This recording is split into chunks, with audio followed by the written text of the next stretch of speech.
আমরা নিরপেক্ষ নই। আমরা মুক্তিযুদ্ধের পক্ষে। শুধু দর্শক শ্রোতা, দৃষ্টিকোণ একাত্তরের পক্ষ থেকে আপনাদের স্বাগত জানাই। আশা করি আপনারা যে যেখানে আছেন অবশ্যই ভালো নেই, নিরাপদে থাকুন, নিরাপদে আছেন এতটুকুন কামনা করে, আপনাদের শুভ কামনা করে আজকে আমাদের অনুষ্ঠান শুরু করছি।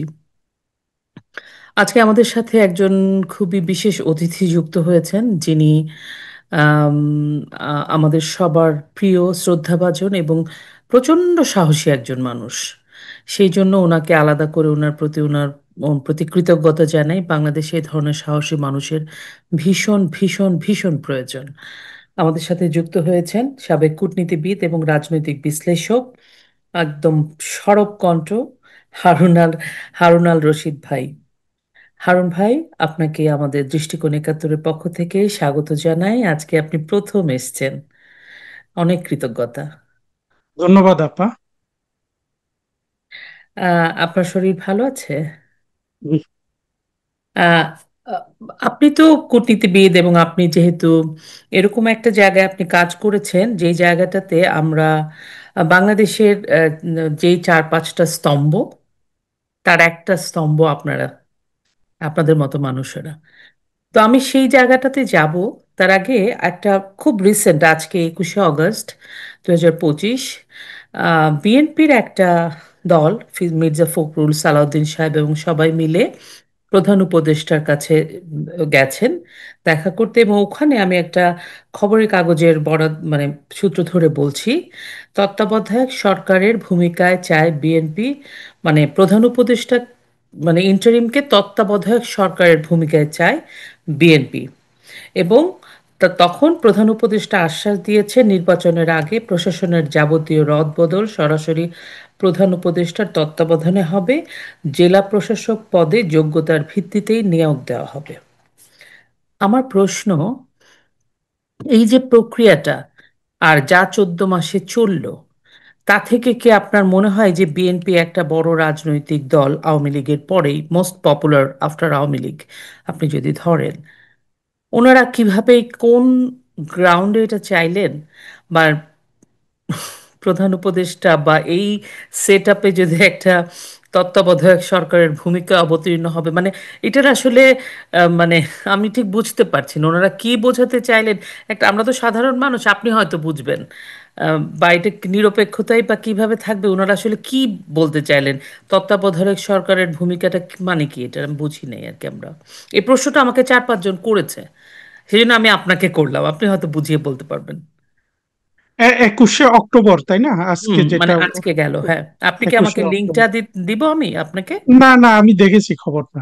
আচ্ছা। আসলে এই ব্যাপারটার উপর আপনার খুব বেশি আমি কিছু মন্তব্য করার দেখি না। দেখেন, গত বছর যেই জঙ্গি উত্থানটা হয়ে গেছে, জি। আমরা এটাকে শুরুতে জুলাই আগস্ট জঙ্গি উত্থান বলেছি।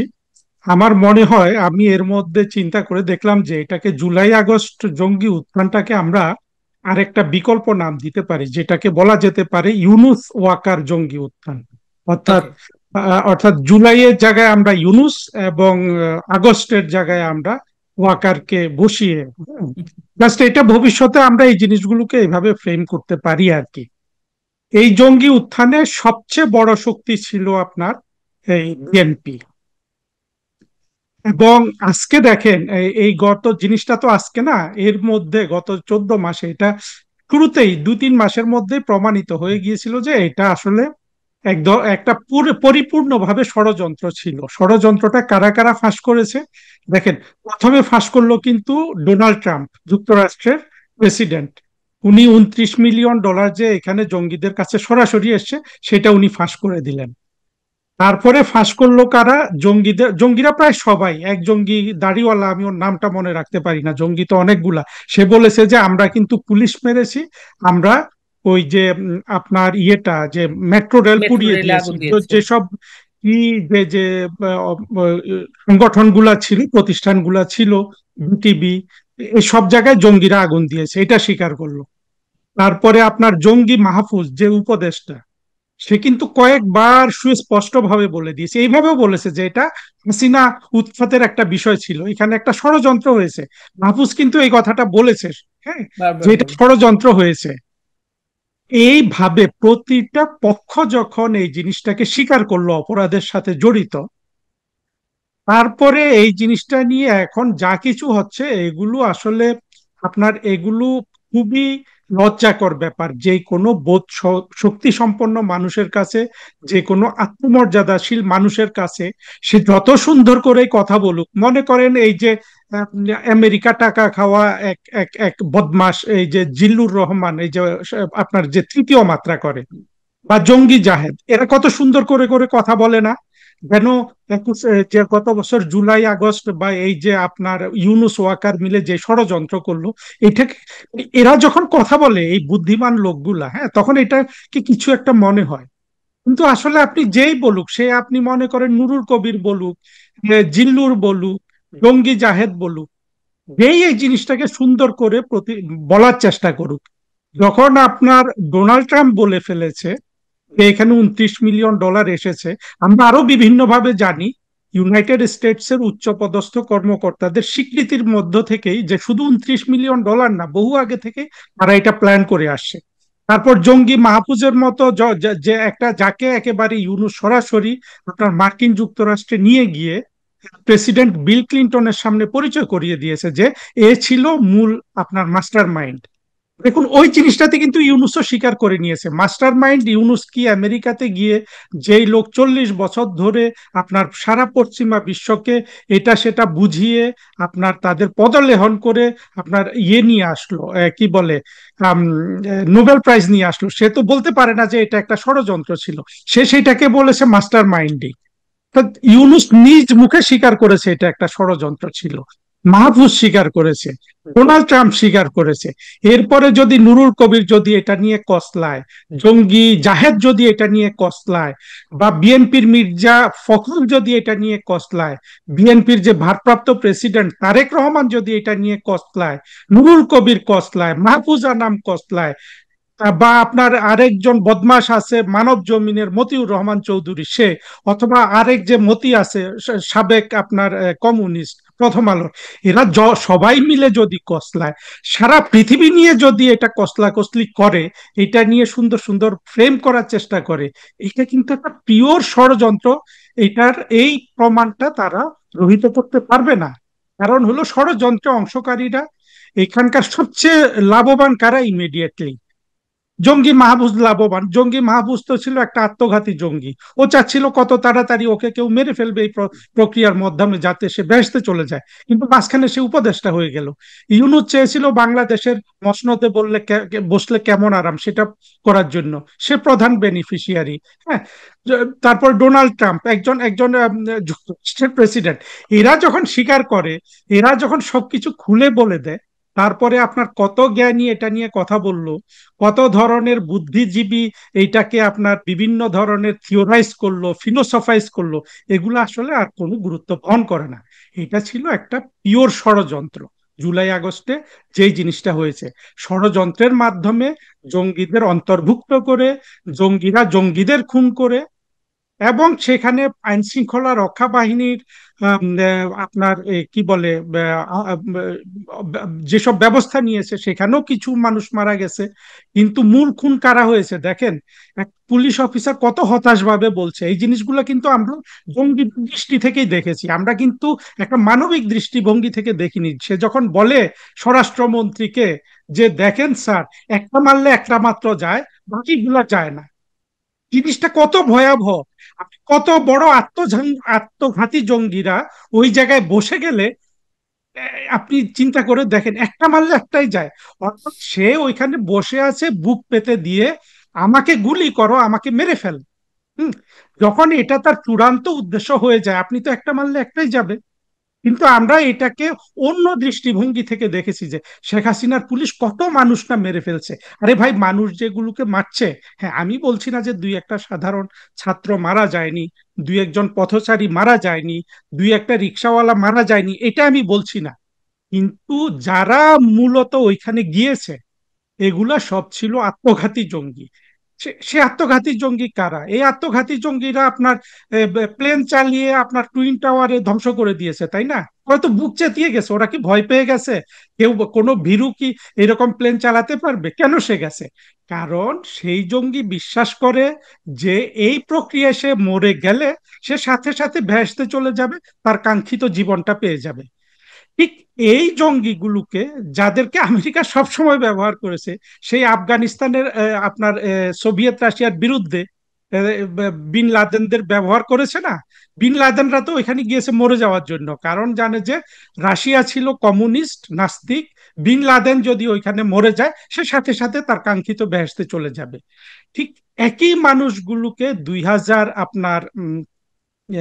24 সালের জুলাই আগস্টে বা জুন মাস থেকে আপনার এই চালাক চতুর আমেরিকা, তার সাথে যারা যারা জড়িত হয়েছে, এরা ব্যবহার করেছে। সব আপনার ফ্রন্ট লাইনে নিয়ে এসেছে আত্মঘাতী জঙ্গি। যে আত্মঘাতী জঙ্গি অনেকগুলা মারা যেতে না পেরে এখন উপদেষ্টা হয়ে গেছে। সেখানে আমরা এই যে হাসনাত দেখি, সার্জিস দেখি, আমরা নাহিদকে দেখি, আমরা আসিফ মাহমুদ সজীব আসিফ ভুইয়া। মাহমুদকে দেখি। এগুলা ছিল সবাই আত্মঘাতী জঙ্গি। এর সাথে দুই একটা ইউনুসের মতো হিডনিস্টিক লোকজন ছিল। মানে এগুলো আমার অস্বীকার প্রশ্নটা ওখানেই, যে আমি এই আসি যে, আপনার কথায় আপা, আপনার আমার জি, একটু সুযোগ দেন আপনার দর্শকদের জন্য। কারণ হ্যাঁ, আমি সবসময় আসিও না এই টিভিতে আমার হ্যাঁ, হ্যাঁ, প্লিজ কথাটা আপনি বলবো। বলেন। এই জায়গাটায় দেখুন, এই আত্মঘাতী জঙ্গিগুলো এসেছিল মরে যেতে এই প্রক্রিয়ার মাধ্যমে। এরাও জানতো না যে শেখ হাসিনা এইভাবে ফেল করবে, আওয়ামী লীগ এইভাবে ফেল করবে। আমাদের কিন্তু শেখ হাসিনা কেন ফেল করলো, আওয়ামী লীগ কেন ফেল করলো, এই জায়গাটাও ভালোভাবে বিশ্লেষণ করা দরকার। আপনার কোনো আমি প্রশ্ন আসবো থাকলে আপনার কাছে এটা নিয়ে। আমি ওই জায়গাটায় চলে যাই। যে বিএনপি কে নিয়ে আপনি আপনি যে প্রশ্নটা করলেন, দেখুন এর মধ্যে এই জঙ্গি উত্থানটা আপনার ইউনুস ওয়াকার মিলে জুলাই আগস্টে যে জঙ্গি উত্থান করলো, এটা কিন্তু আপনার বিএনপির ম্যান পাওয়ার ছাড়া এটা সাফল্য পেত না। কারণ মূল ম্যান পাওয়ার সাপ্লাই করেছে বিএনপি। তাহলে বিএনপি কেন করেছে?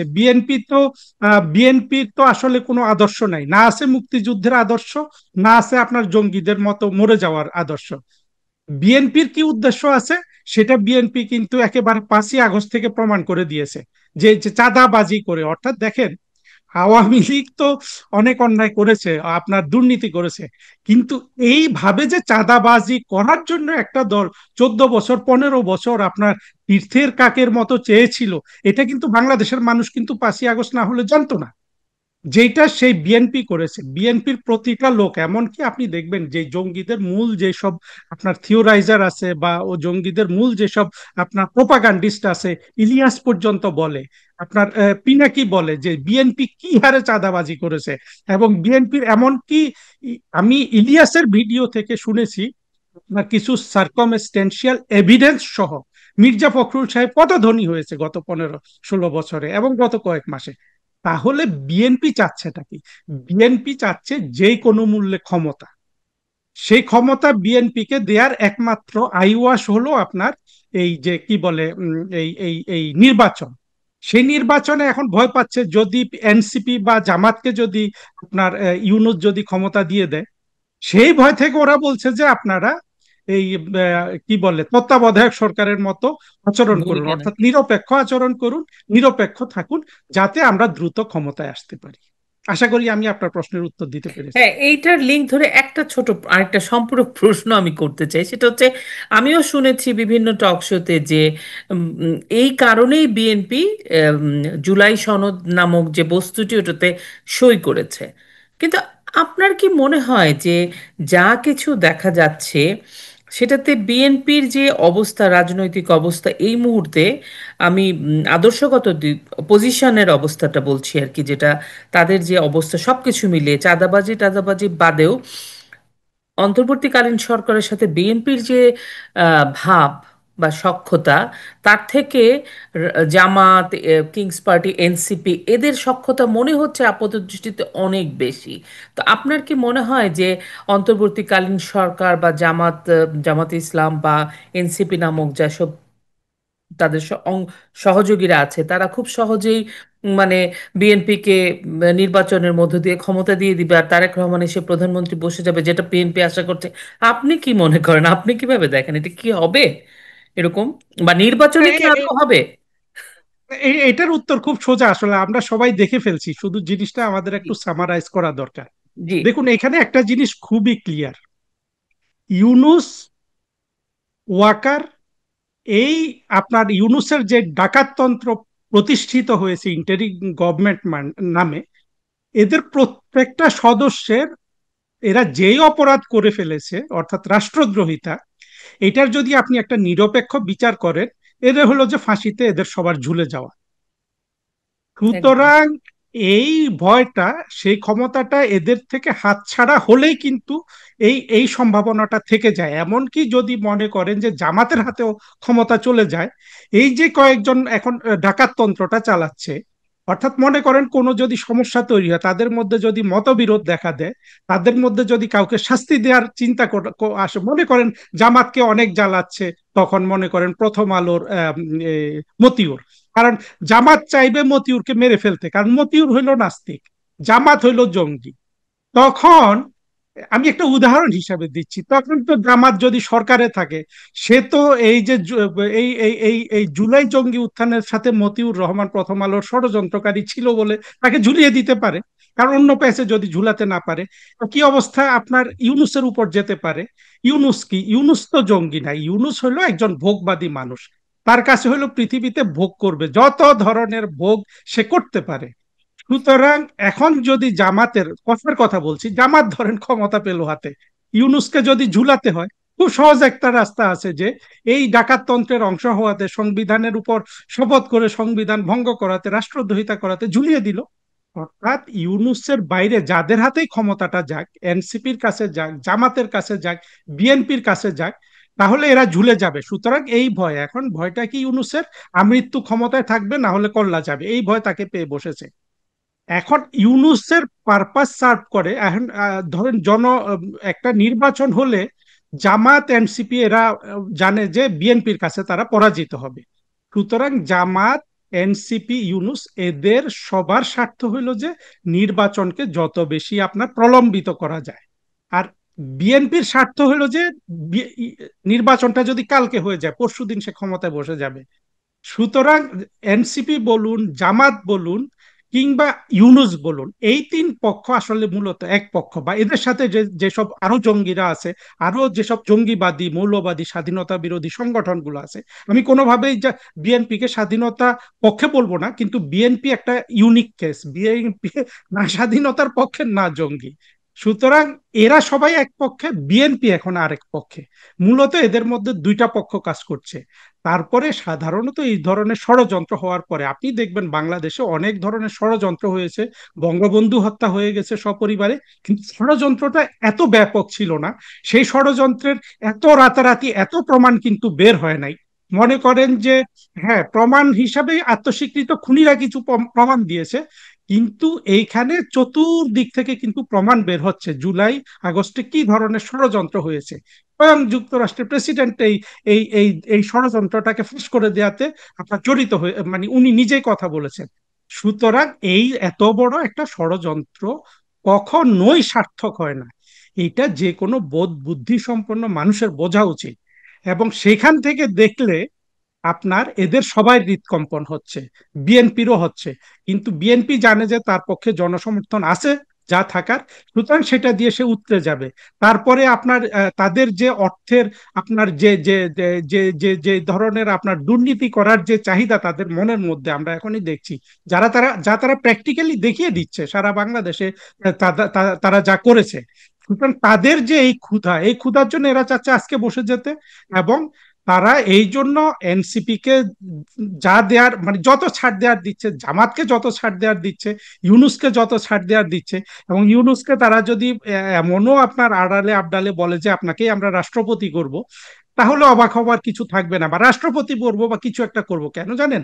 সবাই জানে ইউনুস একটা ঢাল, যদিও ইউনুস এখন আর পশ্চিমাদের মাঝখানে ইউনুস আর ঢাল না, কারণ ইউনুস যে একটা বদমাস এবং এবং ইতিহাসের একটা নিকৃষ্ট জীব, এটা এখন পশ্চিমারাও বুঝে গেছে। পশ্চিমারা কখনোই ভাবে নাই যে তারা যাকে বছরের পর বছর আপনার আহ, পরিতুষ্ট করে বৃদ্ধি করেছে, সে এমন একটা মন্দ লোক হবে, এমন জঙ্গিবাদের আশ্রয় নিবে। কিন্তু বিএনপি তারপরেও ইউনূসের যে আপনার যে ক্ষমতা আছে বলে ধরে নেওয়া হয়, সেটা কাজে লাগানোর জন্য হোক, দ্রুত ক্ষমতায় যাওয়ার জন্য হোক, ইউনূসকে একটা বড় টোপ বিএনপি দিলেও দিতে পারে, এবং সেই ধরনের আলোচনা ওদের মধ্যে হলেও হতে পারে। এখন ওরা সবাই আপনার ম্যাক্রো এবং মাইক্রো ম্যানেজ করছে। বিএনপি করছে তার দৃষ্টিভঙ্গি থেকে যে যত দ্রুত ক্ষমতায় যাওয়া যায়। তবে ইউনূসের সেই জিনিসটা কখনোই যাবে না। ইউনূস শেষ পর্যন্ত চাইবে এনসিপি বা জামাতের মাধ্যমে আপনার আন্দোলনকে ভণ্ডুল করে দেওয়া যায়। আপনি দেখবেন ওই যে সেনা প্রধান একজন ইকবাল করিম ভুঁইয়া, সে কোথায় জানি বলেছে এর মধ্যে আপনার এই যে আরো 1-2 বছর এদের ক্ষমতায় 2 বছর থাকতে বেশি, হতে পারে। হ্যাঁ। ইকবাল করিম ভুঁইয়া হলো আপনার এই এই ইউনুস যে একটা শীর্ষ সন্ত্রাসী আছে, সরি, পিনাকি, পিনাকির 2-3টা গডসনের মধ্যে ইকবাল করিম ভুঁইয়া একটা, আরেকটা হলো আপনার ইউনুসের ডাকাত দলে লুকিয়ে লুকিয়ে না থাকা ওই যে আপনার রজার খলিল। হ্যাঁ, সুতরাং এরা আবার এক দলে। হ্যাঁ, সুতরাং ইকবাল করিম ভুঁইয়া যেটা ছড়ায়, এটা ইউনুস পিনাকি এদের মাধ্যমে, আলোচনার মাধ্যমে হলে হতে পারে। সুতরাং এখানে বিভিন্ন ধরনের আপনার আন্ডার কারেন্টস কাজ করছে, অর্থাৎ অনেক স্রোত নিচে আছে। এবং যেটা হবে আলটিমেটলি 1 বছর পরে হোক, 2 বছর পরে হোক, অনেক জঙ্গি নিজেরা নিজেরা মারামারি করবে, প্রপাগান্ডিস্ট ইলিয়াস পিনাকি এরা মারামারি করবে, বিএনপি জামাত মারামারি করবে, এদের মধ্যে অন্তর্কন্দল অনেক দেখা দিবে। এইটা করে আপনার কে জিততে পারে সেটা একটা বিষয়, এবং এদেরকে কতভাবে ব্যর্থ করা যায় সেই জন্য বাংলাদেশের মুক্তিযুদ্ধের পক্ষের একমাত্র দল হিসাবে আওয়ামী লীগ কিভাবে প্রজ্ঞার সাথে এটাকে আপনার তারা এগিয়ে যাবে, সেটাও এখানে একটা ব্যাপার আছে। আম, আচ্ছা ভাই, আমার একটা প্রশ্ন, যেহেতু আপনি আপনি একজন কূটনীতিবিদ, আমি আপনার কাছে পেয়েছি, সেই জন্য আমি একটা বিষয় আপনার কাছ থেকে জানতে চাই। সেটা হচ্ছে যে শ্রম ও কর্মসংস্থান মন্ত্রণালয় এটা খুবই গুরুত্বপূর্ণ মন্ত্রণালয় যতদূর আমরা জানি, এবং এই মন্ত্রণালয়টার মানে দেশের চালিকা শক্তির একটা বিশাল বড় আম, স্তম্ভও বলতে পারি। এই মন্ত্রণালয়ের উপদেষ্টা হচ্ছে একজন তরুণ, এবং আসিফ মাহমুদ সজীব ভুঁইয়া, এবং তাকে আরেকটা গুরুত্বপূর্ণ যেটা নাকি যুব ক্রীড়া, এত বড় দুইটা গুরুত্বপূর্ণ মন্ত্রণালয়ের তিনি একজন উপদেষ্টা। তার না আছে কোনো এক্সপেরিয়েন্স, তার কোনো ব্যাকগ্রাউন্ড সম্পর্কে আমরা জানি না, তার শিক্ষাগত যোগ্যতা সম্পর্কে আমরা জানি না, এবং তাকে নিয়ে সবচাইতে বেশি কন্ট্রোভার্সি। হ্যাঁ, কিন্তু একজন, আপনি একজন উচ্চপদস্থ কর্মকর্তা, এবং আপনি দেশের আহ, মানে এই সেক্টরটার আনাচে কানাচে অলিগলি সব জানেন, এবং আপনি জানেন যে এটা কত গুরুত্বপূর্ণ। দায়িত্বশীল মানুষ ছাড়া এই মন্ত্রণালয়ের দায়িত্বটা পালন করা কঠিন কাজ। এক্সপেরিয়েন্সও থাকতে হবে, শুধু বিদ্যা সব কিছু লাগবে। এই যে বাংলাদেশের 14 মাসে এই ছেলেটা এই জায়গাটায় বসে আছে, যার কন্ট্রোভার্সিজ আমি কতগুলো বলবো, এবং সে নিজের মুখে স্বীকার করেছে এই মেটিকুলাস ডিজাইনের কথা, ইউনুসকে আনবে, ম্যাগাজিন নিয়ে সে চলে গেছে। আপনাকে এইগুলো তো বলছি, আপনি হয়তো কথায় কথা বলবেন। আপনি কি আমাদেরকে এই মন্ত্রণালয়ের গুরুত্বটা একটু আমাদের দর্শকদের জন্য একটু বলবেন, যে আসলে এখান থেকে আপনাদের এই মন্ত্রণালয় কতটা গুরুত্বপূর্ণ, এবং একটা গুরুত্বপূর্ণ মানুষ এটার দায়িত্বে থাকা উচিত, তাহলে এই দেশটার একটা সেক্টর ভালো করে চলবে, এবং এটার সাথে অন্যান্য সেক্টরও জড়িত। আপনি কি একটু বলবেন? কারণ আমাদের আবার বোধহয় আমাদের এখন জানা উচিত আমাদের দর্শকদের এই বিষয়গুলো। যেহেতু আপনি একজন যোগ্য মানুষ, সেজন্য আমি আপনার কাছে, কারণ আমি জানি না, ম্যাক্সিমামই জানি না, কিছুই জানি না বলতে গেলে। দেখুন, আপনার প্রশ্নের উত্তর আসলে সহজ করে যদি দিতে হয় এই জিনিসটা বলতে হবে। প্রথম কথা হলো, আমি আবার আগের জায়গাটায় যাব। আপনার পুরো জিনিসটা একটা কসমেটিক সার্জারি বলেন, একটা থিয়েটার বলেন। ছোটবেলায় আমি নিজেও এটা ভেবেছি, একটা শিশু হয় কি, যখন ধরেন আপনি একটা বড় পর্দায় সিনেমা দেখলেন, বা আমি দেখলাম, আমার বয়স 4 বা 6, তখন আমার মনে হবে যে সোহেল রানা সব মারছে সবগুলাকে। হ্যাঁ, মানে এরকম মনে হবে। বিষয়টা হয়ে গেছে কি জানেন, ইউনুস সারা জীবন বাটপারি করতে করতে, বাটপারিটাই যে নর্মাল ওর কাছে এই জিনিসটা মনে হয়। মানে এটা কিন্তু ওর একটা রূপান্তর, মানুষের ডিএনএ পর্যন্ত চেঞ্জ হয়ে যায়, লক্ষ বছরে মানুষ হ্যাঁ। মানুষের রূপান্তর হয়েছে এক জীবনে বাটপারি করতে করতে। বাটপারিটাকেই আপনার ইউনুসের কাছে মনে হচ্ছে যে স্বাভাবিক। চিন্তা করে দেখুন, কয়েকদিন আগে সে ইতালিতে গিয়ে বলল না যে ইতালিতে বা বললো না যে সারা বিশ্ব তাকিয়ে আছে, তাদের কোনো আপনার এই যে যুব সমাজ নাই, অর্থাৎ তরুণ নাই, সব বৃদ্ধ। ওরা কান্নাকাটি করছে কবে বাংলাদেশের তরুণদের নিয়ে যাবে। আপাত দৃষ্টিতে মনে হয় না যে কি একজন মানে বিদগ্ধ মানুষের কথা আমরা শুনছি।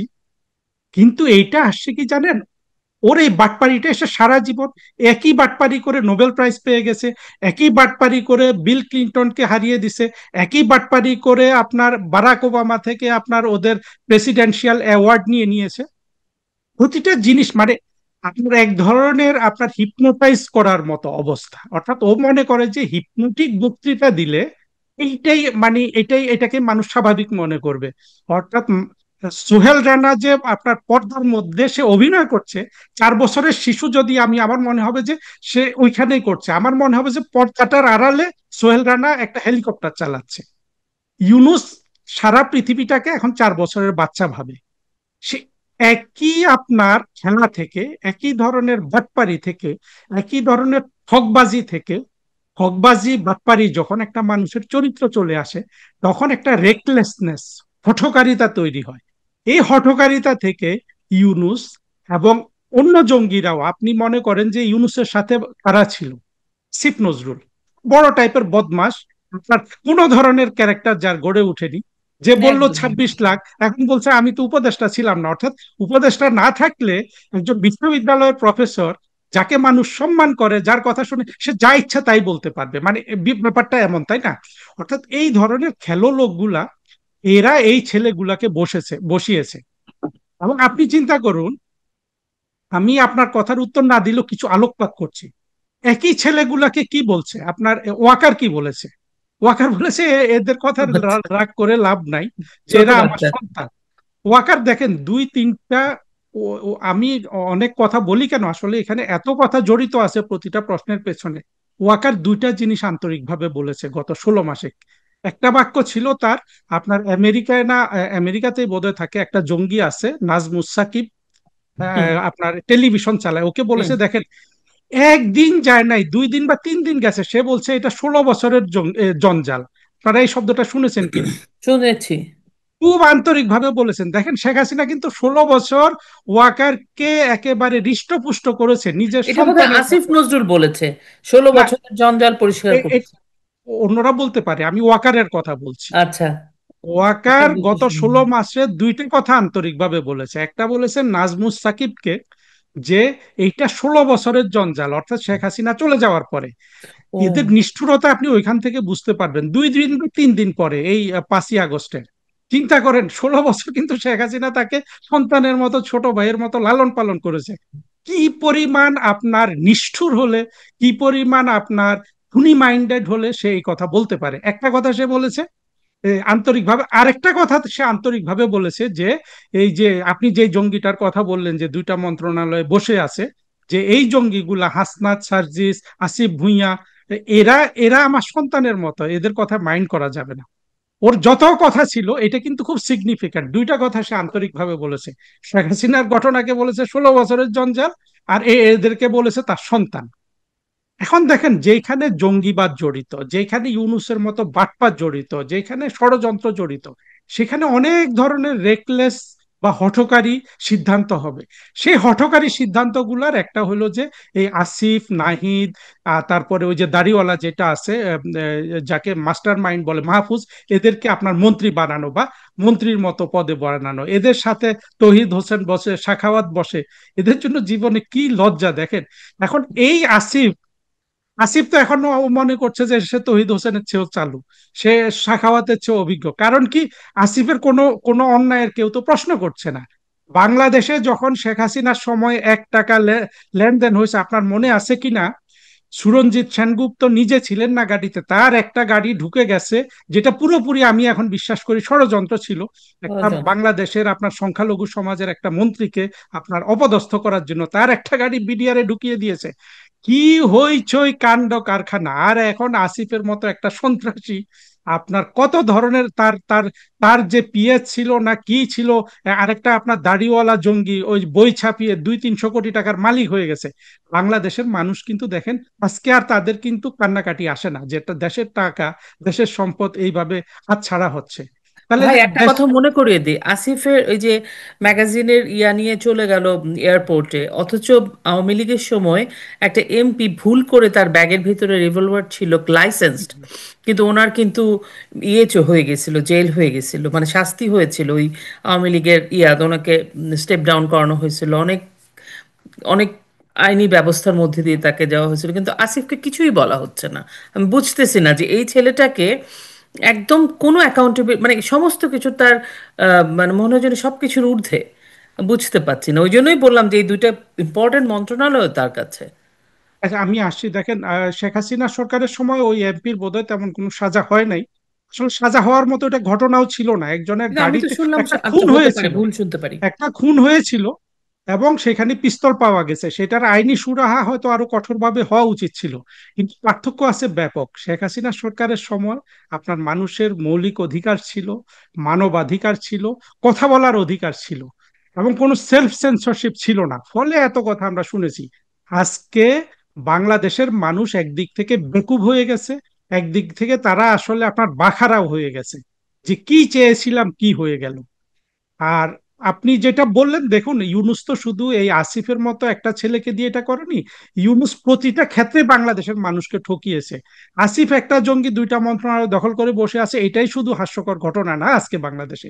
ইউনুস যাই করে প্রতিটা জিনিসই কিন্তু আপনার বাটপারি এবং হাস্যকর ঘটনা। মানুষ স্তব্ধ হয়ে আছে।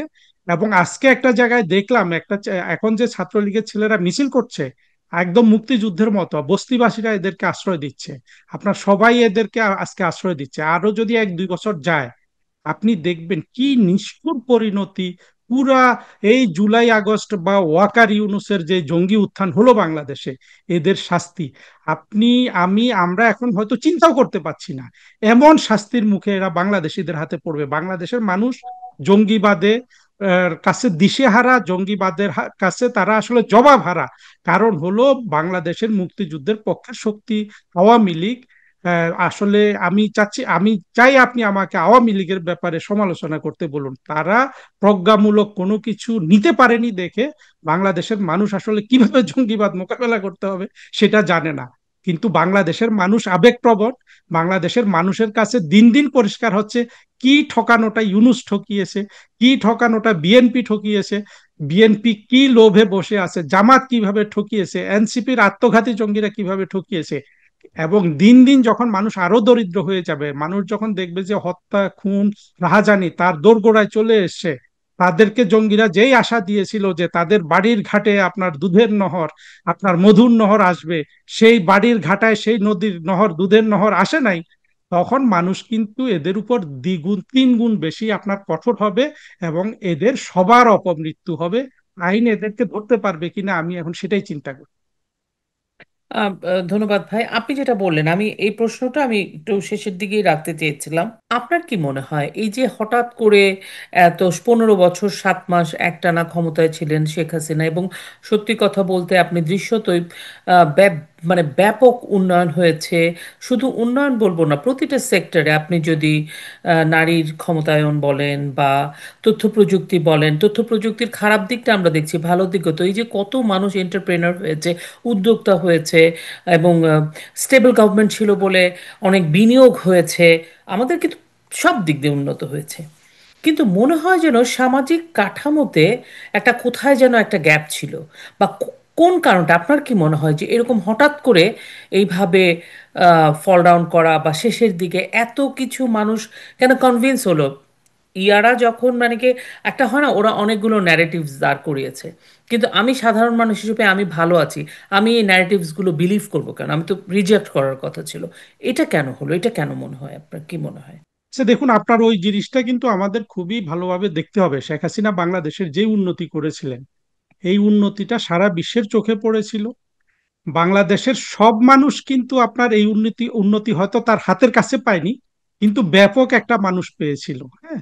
এবং শেখ হাসিনার যে মানবিক মন, সেটাতে প্রমাণিত হয়। উনি যেভাবে গৃহহীনদের গৃহ দিয়েছেন, দরিদ্র মানুষের, আপনি নারীর কথা বললেন, বৃদ্ধ বৃদ্ধাদের সবার জন্য একটা না একটা social safety net. Benefits introduce করলেন উনি। জি, সেফটি নেট উনি তৈরি করেছিলেন বিভিন্নভাবে। তারপরে আপনার বাংলাদেশের উন্নতিটাকে তো সারা বিশ্বের রোল মডেল হিসাবে দেখতো। এবং শেখ হাসিনা পৃথিবীর যেই জায়গায় গেছে, আমি নিজে কিছু কিছু চোখেও দেখেছি, হুম। বিশ্বের যে তরুণ নেতাগুলা ছিলেন, মনে করেন যে সেই ঋষি কাপুর থেকে শুরু করে আপনার এখন স্পেনের যিনি প্রধানমন্ত্রী আছেন, সেখানে head of government, president of government বলে যে পেদ্রো সানচেজ, এমনকি আমাদের এই কানাডার যে আপনার সাবেক প্রধানমন্ত্রী জাস্টিন ট্রুডো। জাস্টিন ট্রুডো, এই ধরনের তরুণ নেতারা বিশ্বের, জাপানের প্রধানমন্ত্রী বলেন তারা যে এবং জাপানের যে প্রধানমন্ত্রীটাকে মেরে ফেলেছে আপনার আবে, শিজো আবে, এই নেতারা কি পরিমাণ রেসপেক্ট প্রধানমন্ত্রী শেখ হাসিনাকে করতেন।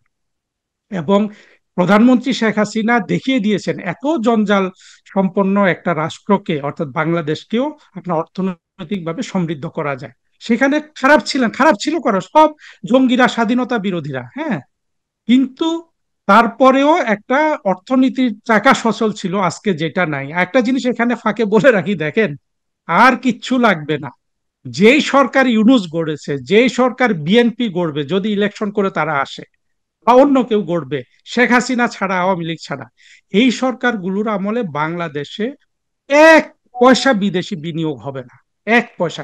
এটা আপনারা যে কেউ লিখে রাখতে পারেন আমার কাছ থেকে। কেন হবে না জানেন?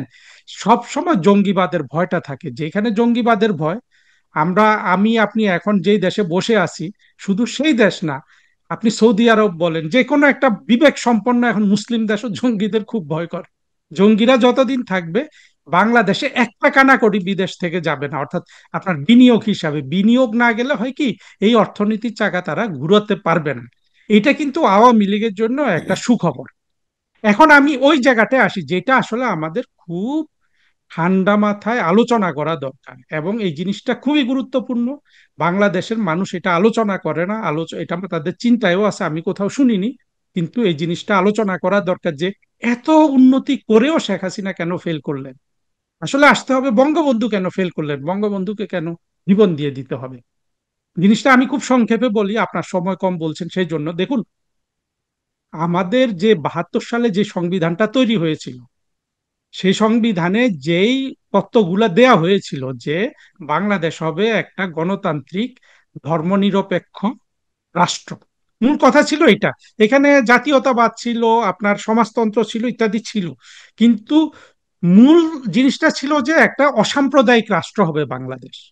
হ্যাঁ, সারা বিশ্ব আপনার যেই পথে উন্নতি করেছে সেটা হলো অসাম্প্রদায়িকতার পথে। এই যে একটা ক্ষমতা সম্পন্ন মতবাদ বঙ্গবন্ধু দিলেন 72-এর সংবিধানে, যেটা লিপিবদ্ধ হলো, এর যে শক্তি, এই শক্তিটা সম্পর্কে বঙ্গবন্ধুও সচেতন ছিলেন না, তার কন্যা শেখ হাসিনাও সচেতন ছিলেন না। সচেতন ছিলেন না তো বরঞ্চ ওনারা শুরু থেকে জঙ্গিবাদ দ্বারা প্রভাবিত, অর্থাৎ সব সময় জঙ্গিবাদ মুসলমানদেরকে ওনারা ভয় পেয়েছেন। এবং হিন্দুরা যে মানে হিন্দুদেরকে যে ঘৃণা করতে হবে, মুসলমানরা যে সেই পাকিস্তান আমল থেকে, ভারতবর্ষটা তো ভাগ হলো সাম্প্রদায়িকতার উপর, অর্থাৎ হিন্দুরা মুসলমানদেরকে ঘৃণা করবে, মুসলমানরা হিন্দুদেরকে ঘৃণা করবে, এই ধরনের একটা মতবাদের উপর, ঘৃণার মতবাদ দিয়ে পৃথিবী কোথাও এগোয়নি। তো সেই ঘৃণাটা আসলে বঙ্গবন্ধু বলুন, বঙ্গবন্ধুর কন্যা বলুন, তাদের মাথার পেছনে কাজ করেছে।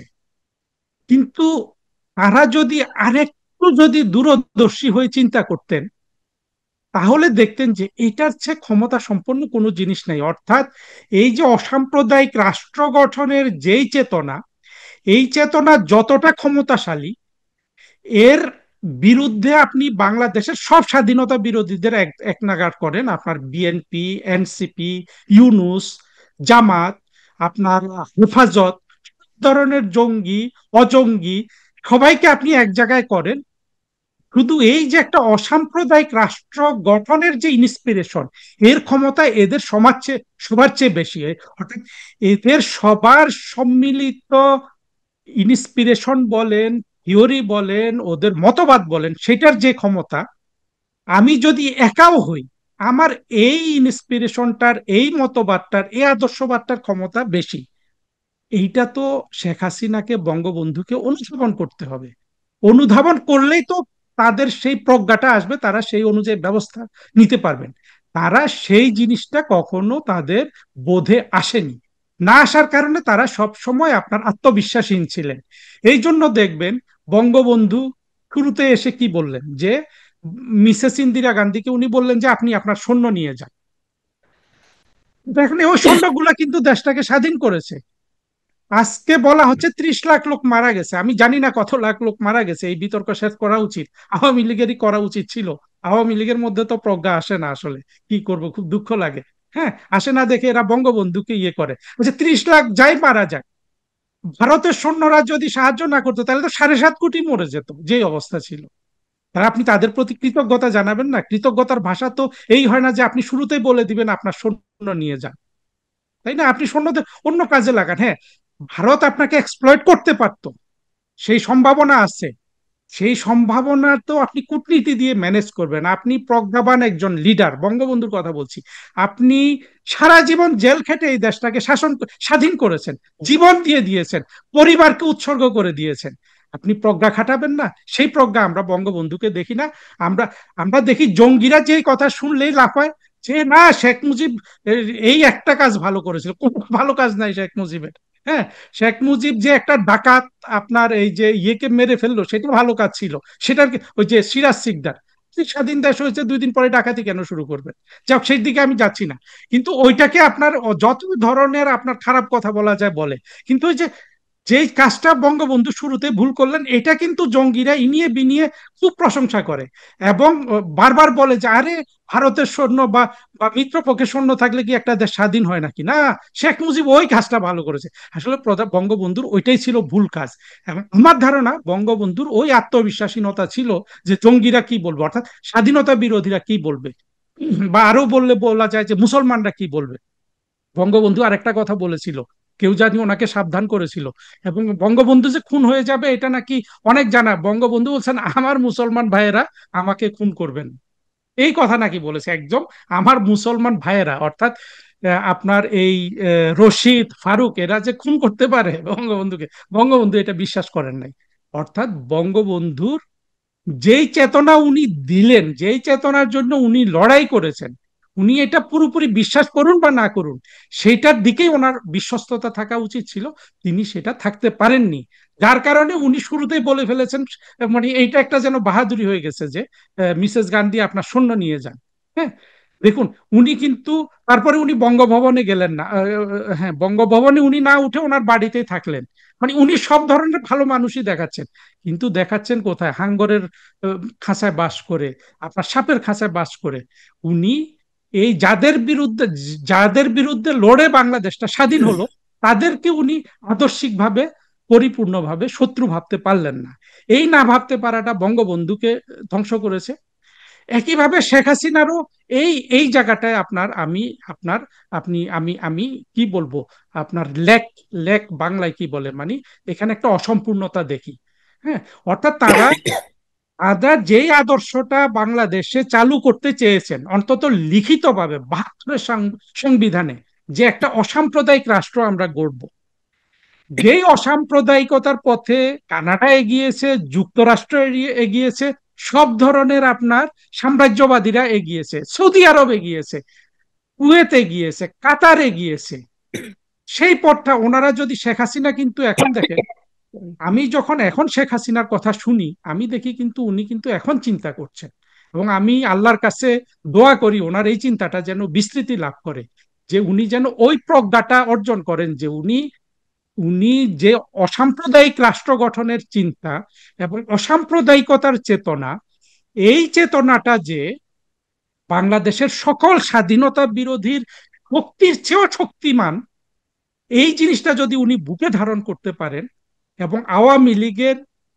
যেই অংশটা এই জিনিসটা আপনার বিশ্বাস করে তাদেরকে যদি কাজে লাগাতে পারেন, এই এখনকার জঙ্গিদের পরাজিত করা কোনোই ব্যাপার না, বাংলাদেশকে আবার সঠিক পথে নিয়ে আসা কোনোই ব্যাপার না। কারণ পৃথিবীর স্রোত তো শেখ হাসিনার পক্ষে। অর্থাৎ যেই শেখ হাসিনা প্রজ্ঞার সাথে চিন্তা করতে পারবেন যে অসাম্প্রদায়িক রাষ্ট্র গঠনের যে আপনার অনুপ্রেরণা, সেই শক্তির কাছে বাংলাদেশের যেই অন্ধকার শক্তিগুলো আজকে একত্রিত হয়েছে, বিএনপি, ইউনুস, ওয়াকার, সেনাবাহিনী, বিমান বাহিনী, নৌবাহিনী, এনসিপি, জামাত, হেফাজত, এদের সবার শক্তির চেয়ে ওঠার শক্তি বেশি। এই জিনিসটাকে বুকে ধারণ করতে হবে, বিশ্বাস করতে হবে, আত্মবিশ্বাসের সাথে এটাকে এগিয়ে নেয়ার আপনার প্রজ্ঞার সাথে পদ্ধতি উদ্ভাবন করতে হবে, এবং এটা খুবই সহজ। একদমই ক্লিয়ার করে আমি বুঝতে পারলাম আসলে আপনি বলতে চাইছেন যে এবং সত্যি কথাও এটা যে আমাদের যে অসাম্প্রদায়িক রাষ্ট্র, আমাদের যে রাষ্ট্র কাঠামো, রাষ্ট্রের চরিত্র, সেই চরিত্রটাতেই আমাদেরকে স্টিক করতে হবে, যেটা আসলে অসাম্প্রদায়িকতা এবং মৌলবাদকে না বলতে হবে। এবং আমাদের ধর্ম থাকবে ঘরে, আমাদের বাইরে আমাদের সম্প্রীতি চর্চা, অসাম্প্রদায়িকতা, আমাদের সংবিধানকেই মেনে চলতে হবে, যেটা আমাদের 72-এর সংবিধান। আমরা একদমই শেষ পর্যায়ে চলে এসেছি ভাই, আমার এই কথাগুলো অনেক ভালো লাগলো। আমি আবার আরো ভালো করে, আমি নিজেও এটা ধারণ করি, আরো ভালো করে আমি এটা পড়বো আর কি। আমার এটা খুব কাজে লাগলো আপনার সাথে কথা বলে। আমি একদম শেষ পর্যায়ে চলে এসেছি। খুব অল্প হবে না, এটা একটা বিশাল বড় বিষয়, কিন্তু আমি আপনার সাথে আবার আরেকদিন বসবো। আচ্ছা, এই যে সেনাবাহিনীর যে আমি আজকে একটা দেখতেছিলাম, হেফাজতে থাকা সেনা কর্মকর্তাদের কালকের মধ্যে ট্রাইব্যুনালে না আনা হলে সংবাদ মাধ্যমের আত্মসমর্পণের বিজ্ঞপ্তি দেওয়া হবে। এই যে হেফাজতে যারা অ্যারেস্টেড হয়ে গেলেন, তাদেরকে এখন যে আন্তর্জাতিক অপরাধ ট্রাইব্যুনাল, এবং এই যেটা টানাপোড়েন চলছে, এবং এই বিবৃতির বিজ্ঞপ্তির মধ্যে মনে হলো, এটা প্রসিকিউটর বলেছেন, তো মনে হলো যেন বিচার বিভাগ আর সেনাবাহিনীকে মুখোমুখি দাঁড় করিয়ে দেওয়া হলো। তো এটা দুইটা তো আমাদের দুটো স্তম্ভ, এই যে আমি বললাম আপনাদের আরেকটা প্রশাসনিক স্তম্ভ। তো এটা এখন কি হবে সামনের 1-2 দিন, কি মনে হয়? মানে সবাই খুবই শঙ্কার মধ্যে আছে। আচ্ছা, আপনার এই প্রশ্নের আগে আমি জাস্ট ছোট করে ওই ওই জায়গায় আমার আর একটু অসম্পূর্ণ কথা রয়ে গেছে, সেটা বলি। জি, এবং বলেন। পাশাপাশি শেখ হাসিনার ওই প্রজ্ঞার সাথে এই জিনিসটাও যোগ করতে হবে যে বাংলাদেশের একটা বিশাল মুসলমান শ্রেণী আছে, এদের সবাই মৌলবাদী, কিন্তু জঙ্গি একেবারে এখনই জীবন দিয়ে দিবে আপনার মাহফুজের মতো নাও হতে পারে। সুতরাং এই বিশাল মুসলমান শ্রেণীর যে ধর্ম পালনের যে একটা আকাঙ্ক্ষা, হ্যাঁ, এইটাকেও আপনার ফিট করতে হবে। কিন্তু এই জায়গাটা উনি বিভ্রান্তিমূলক ভাবে করেছেন হেফাজতকে আশ্রয় দিয়ে। সেইভাবে না করে এই জিনিসটার জন্য আপনার সৌদি আরবের দিকে তাকাতে হবে, আপনার কাতারের দিকে তাকাতে হবে, মিশরের দিকে তাকাতে হবে। দেখেন এই ওই মানুষগুলা সবাই মুসলমান, কিন্তু হ্যাঁ, তারা কিন্তু হাসনাতের মতো আসিফের মতো জঙ্গিকে কিন্তু একদিনও সহ্য করবে না, রাস্তায় গুলি করে মেরে ফেলবে। হুম। তাহলে ওই দেশগুলোর থেকেও কিন্তু কিছু বুদ্ধি প্রজ্ঞা নেওয়া যেতে পারে, কারণ এমন নয় যে আমরা যেটা চাচ্ছি, আমরা শেখ হাসিনাকে বলছি না যে আপনি মানে আমরা একটা প্র্যাকটিক্যাল সাজেশন ওনাকে দিচ্ছি যে আপনি প্রজ্ঞাকে গ্রহণ করুন, প্রজ্ঞাকে গ্রহণ করুন, অসাম্প্রদায়িক রাষ্ট্র গঠনের যেই যেই যেই শক্তি, সেই শক্তিটাকে আপনি ধারণ করুন। আপনি ইতিমধ্যে শেখ হাসিনা যদি আজকে কিছু না করেন, উনি যদি ভারতেই মরে যান কালকে, তারপরেও শেখ হাসিনা কিন্তু বাংলাদেশের রাজনৈতিক চরিত্রগুলোর মধ্যে অমর। বঙ্গবন্ধুর পরেই শেখ হাসিনা থাকবেন, এবং বঙ্গবন্ধুর চেয়েও কোনো কোনো ক্ষেত্রে শেখ একদম হাসিনা বিশেষ করে বেশি। অর্থনৈতিক উন্নতিতে অনেক বেশি আপনার সাফল্য দেখিয়েছেন। কিন্তু শেখ হাসিনা বিশ্বের মধ্যে 2-4 জনের মধ্যে হয়ে যাবেন যদি উনি আমার এই কথাটা শুনেন যে প্রজ্ঞাকে কাজে লাগান, এবং প্রজ্ঞাবান মানুষ যদি আপনি নিয়োগ করেন, আদর্শবান মানুষ নিয়োগ করেন। ওই যে কথা হয়েছে না, টাকা চুরি হয়ে যাচ্ছে, তারা চুরি কম করবে, করলেও তারা এমন ভাবে চালাবে, আপনি আপনি অনেক কিছু মেনটেন করতে পারবেন, ম্যানেজ করতে পারবেন, আপনি প্রপাগান্ডা ম্যানেজ করতে পারবেন। আপনি যদি গণ্ডমূর্খ লোকজনদেরকে নিয়োগ করেন, আমরা যেগুলা দেখেছি, একটা লোক প্রজ্ঞাবান আমি দেখিনি আর কি, আমি দেখেছি সবই আপনার গরু ছাগল দেখেছি। কিন্তু আওয়ামী লীগের মধ্যে এখন তৃণমূলের যেসব আপনার কর্মীরা দেখি, এদের প্রত্যেকের প্রজ্ঞা, আমি অন্তত 100 ছেলেকে মেয়েকে দেখলাম যারা এখন অনলাইনে আওয়ামী লীগের পক্ষে সরব। চোরগুলা যেগুলো বিদেশে পালিয়ে গেছে ওগুলা কিন্তু নীরব, ওদের বেশিরভাগ থেকে এই তরুণরা কিন্তু প্রজ্ঞাবান। হ্যাঁ, আপনি দেখেন ইয়ের কথাগুলা দেখেন না আপনি, এই যে চিটং এর যে শিক্ষামন্ত্রী ছিলেন, এই নফেল, ওনার কথা দেখেন। এই ধরনের আলোকিত মানুষগুলাকে ওনারা নিয়ে আসুন। আমরা চাই না আর আওয়ামী লীগ হেরে যাক, কারণ আওয়ামী লীগ বঙ্গবন্ধুর পরিবার, শেখ হাসিনা, শেখ হাসিনার পরে আপনার জয় পুতুল, ববি, এগুলো আমাদের কোনো সমস্যা না, ওনাদেরকে লাগবে আসলে। ওনারাই আমাদের হলেন যে মাথার উপর থাকবেন, নেতা থাকবেন, কিন্তু তাদের প্রজ্ঞা অর্জন করতে হবে।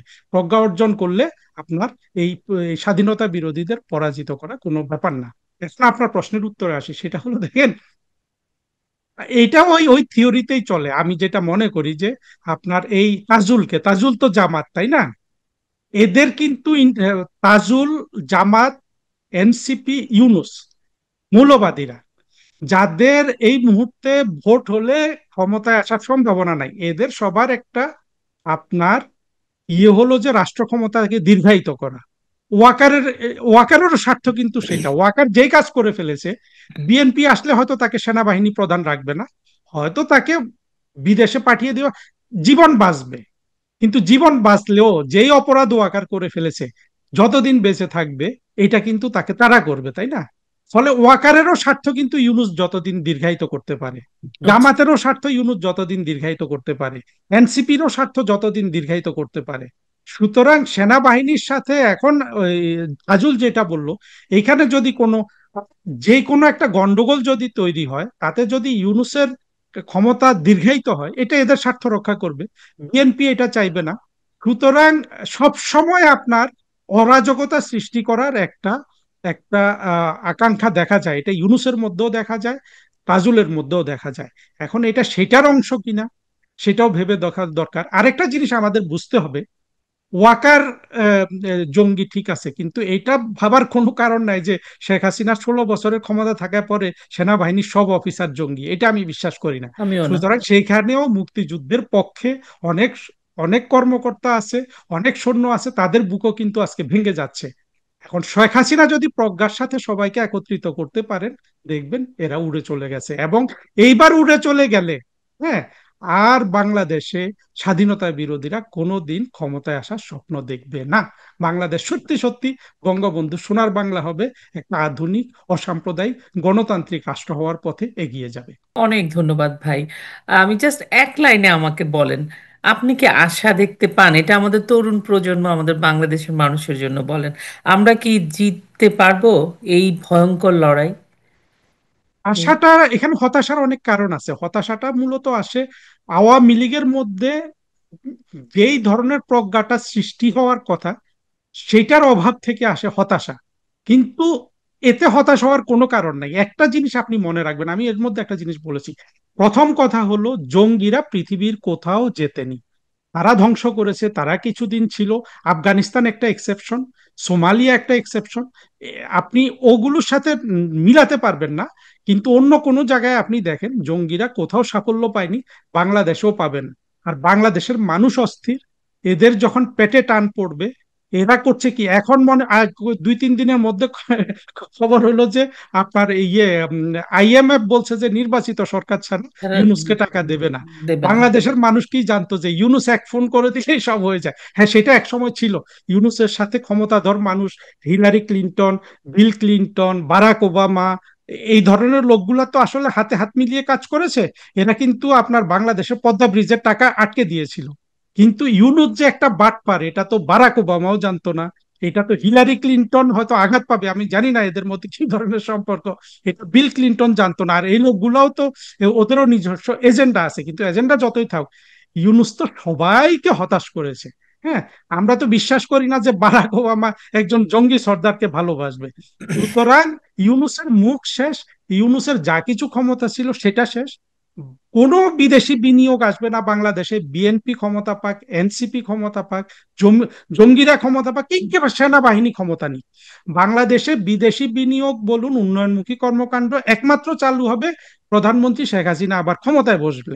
সুতরাং শেখ হাসিনার মধ্যে যতই আমরা প্রজ্ঞার অভাব দেখি, ওনার উনি কিন্তু এখন অনেক চেষ্টা করছেন। আমি শেখ হাসিনার প্রতি বাংলাদেশের যত নেতা আছে, অর্থাৎ যাদেরকে আমি ভালোবাসি, সবচেয়ে বেশি ভালোবাসি কিন্তু শেখ হাসিনাকে। ভালো বেশি বাসি বিধায় আমি ওনাকে বেশি সমালোচনা করি। কিন্তু শেখ হাসিনা যতদিন ক্ষমতায় বসবে না, ততদিন বাংলাদেশ দরিদ্র হতে থাকবে। সুতরাং আপনি যতই হতাশার কথা বলুন না কেন, ওই যে দরিদ্র হয়ে যাবে, বিদেশি বিনিয়োগ আসবে না, জঙ্গিরা কখনো পরাজিত হয় না, এই সূত্রগুলা যদি আপনি চিন্তা করেন, তাহলে দেখবেন যে একদিন না একদিন হয়তো এটা, আওয়ামী লীগের কর্মকাণ্ড যদি কম প্রজ্ঞাজনক হয় তাহলে আপনার 5 বছর লাগবে, বেশি প্রজ্ঞার হলে 2 বছর লাগবে, কিন্তু ওদের পরাজয়, ওদের ক্ষমতাহীনতা, ওদের শাস্তি, এগুলা কিন্তু ইতিহাসে সুনিশ্চিত। ইতিহাসে না শুধু, বাস্তবেও সুনিশ্চিত। এবং সেটাই আমরা ইনশাল্লাহ যদি বেঁচে থাকি দেখে যাব। অনেক ধন্যবাদ ভাই, আপনি এত সুন্দর সুন্দর কথা বললেন, মনে হচ্ছে বলতেই থাকি। তো আমি আশা করি আপনার সাথে এরকম আরেকটা সেশন আমরা করতে পারবো। আমার আরো অনেক কথা বাকি রয়ে গেল। আপনার সুস্থতা কামনা করি এবং দৃষ্টিকোণ একাত্তরের পক্ষ থেকে আবারও কৃতজ্ঞতা জানাই। আপনি ভালো থাকবেন। ধন্যবাদ আপা, ভালো থাকেন। শুধু দর্শক শ্রোতা, আমি একদম নিশ্চিত যে আপনাদের নিশ্চয়ই আজকের কথাগুলো অনেক ভালো লাগবে। হারুন ভাই আমাদেরকে, কিন্তু তিনি একজন প্রজ্ঞাবান মানুষ, তার অভিজ্ঞতার কথা, তার বিশ্লেষণধর্মী কথা আপনাদেরকে জানালেন। আপনাদের ভালো লাগবে আশা করি। আপনারা সুস্থ থাকবেন, নিরাপদে থাকবেন, আপনার বাসার কন্যা শিশুটির দিকে খেয়াল রাখবেন, এবং আপনার বাসার তরুণ তরুণীরা কি করছে সেটাও একটু খেয়াল রাখবেন, কার সাথে মিশছে। আপনাদের শুভ কামনায় আপনাদের মঙ্গল কামনা করি। জয় বাংলা, জয় বঙ্গবন্ধু।